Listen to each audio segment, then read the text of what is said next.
yesterday that going into this game and this series, what I wanted to see was what Milwaukee did with Phoenix's pick and roll and how they guarded it. Could they stop it or slow it down?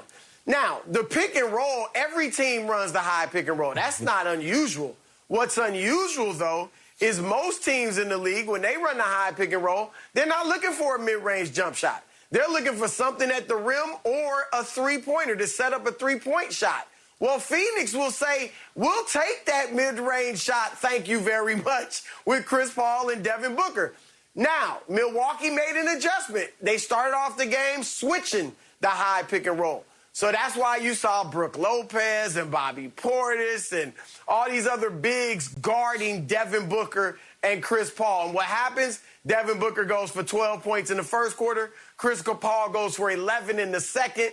Eventually, Milwaukee goes back to his regular coverage, and that changed nothing. Obviously, Chris Paul feasted on it in third quarter with the drop coverage with 16 points.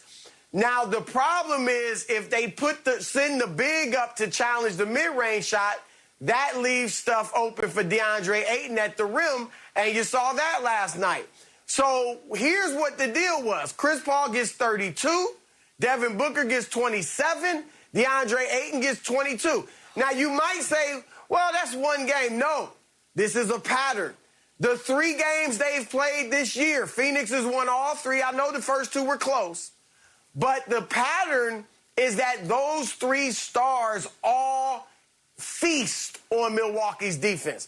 Chris Paul is averaging 27 points now against Phoenix in the 3 games this year. That's more than he averaged against any other team by far. Devin Booker's giving you 27 against Phoenix in these 3 games. That's about what he does. DeAndre Ayton's giving you 20 a game against Phoenix. That's more than all but 2 other teams he played against this season. The Phoenix Suns in the 3 games against Milwaukee, one of the best defenses in the league, are averaging nearly 124 points.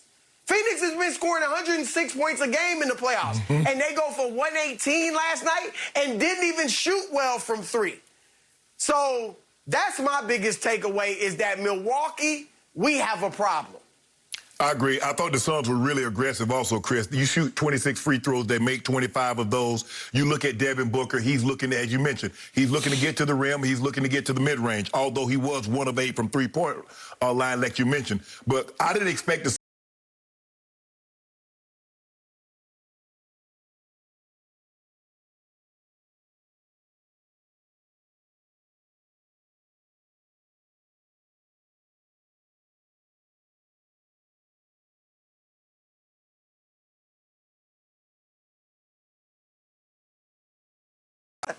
I'm going to send you some of these old Dutini mix that I got going on. I'm thinking about making one of these. You want to go in partnership with me? Is it my turn? No, it's not your turn.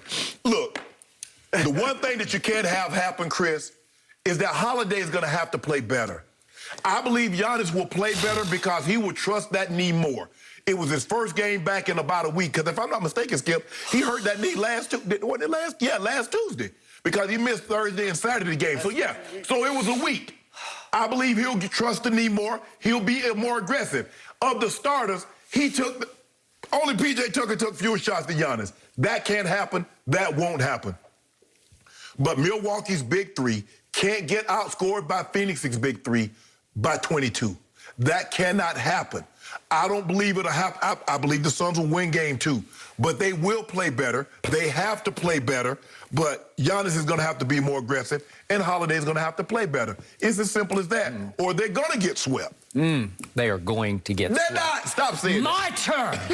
Yesterday on this show, about this time, my friend Chris Broussard pushed me. What's your pick? Who are you picking? I said, tell me if Giannis is going to play or not. Did I not say that? You did. And you said, I don't know, maybe by game 3. And I think Chris said something about, who knows, maybe by game 3. Right. I need to know, and then I'll give you a pick. Giannis played last night, so I'll give you a pick. Suns in 4. I first guessed this. I'm not the 20/20 hindsight this guy is sitting across from me. I first guessed it a week ago. This team plays better in big playoff games without Giannis. There's something missing in his psyche. He is not an alpha. He is not not that guy. He does not have a killer will. He is not a takeover superstar that we've seen the greats be. He has superstar ability. He can win back-to-back MVPs. He can be the PER prince. But when it comes to big games and big moments in playoffs, he'll put up numbers that don't translate. They don't rub off. He does not make other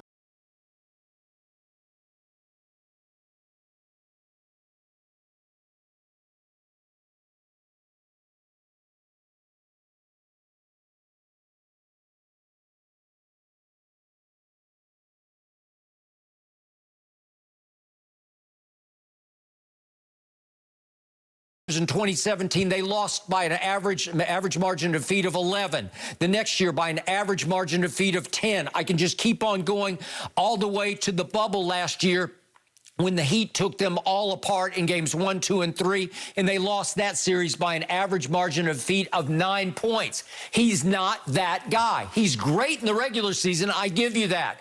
But the whole team's body language changed last night with him back in the lineup. I watched them win games 5 and 6 against Atlanta, and I watched Chris Middleton say, I'm free. I'm unleashed. I can go back to being an all-star. I watched Drew Holiday say, oh, now I can be a star again. I watched Brook Lopez turn back into Brooklyn Brook against Atlanta. Look what Chris Middleton averaged in those last 2 games. 29, 9, and 8, almost a triple-double. And simultaneously, Holiday, 26, 8, and 11 in those last 2 games against the Hawks. Almost a triple-double.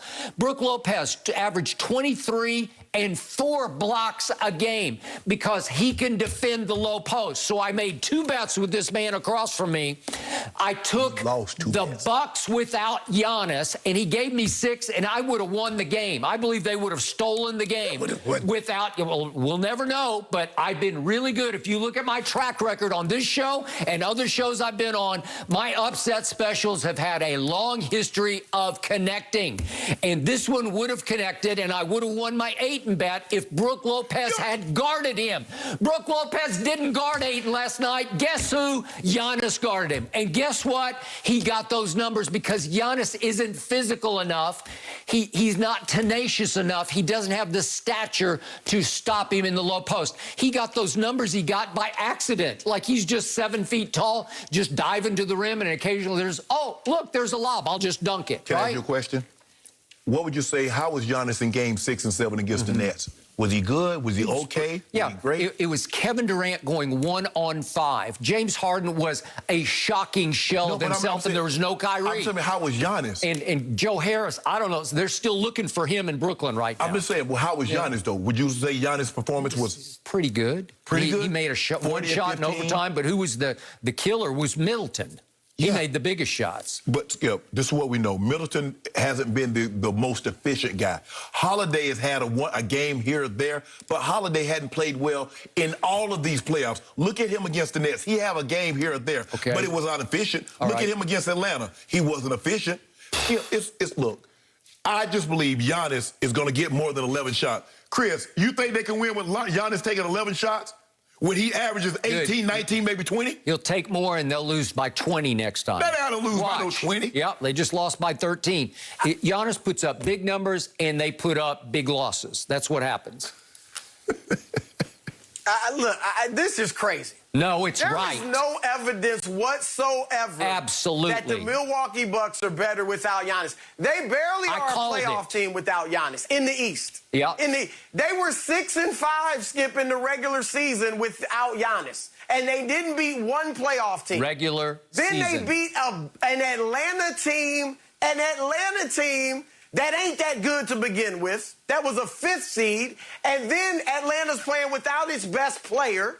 Not in game 6. There was no one on that Atlanta roster that's ever going to make an all-star team, except maybe in the future, Cam Reddish. I didn't hear about this against Philadelphia. Maybe. All I heard was Trae Young has emerged. He's a superstar. Well, Trae Young was healthy. Trae Young, my point is, pretty good to me in game 6. Giannis, Trae wasn't playing. He wasn't himself. That was clear. Just like you said Harden was a shell of himself, Trae was a shell of himself. And then, even if what you said, which I'm not buying all that, but if let's just for sake of argument, if Giannis doesn't have the killer will or whatever, Who on Milwaukee does? Chris Middleton's about to carry a team by himself to a championship? No. There's no way. Okay. Chris Middleton is not, he's a really nice player, and he's a star.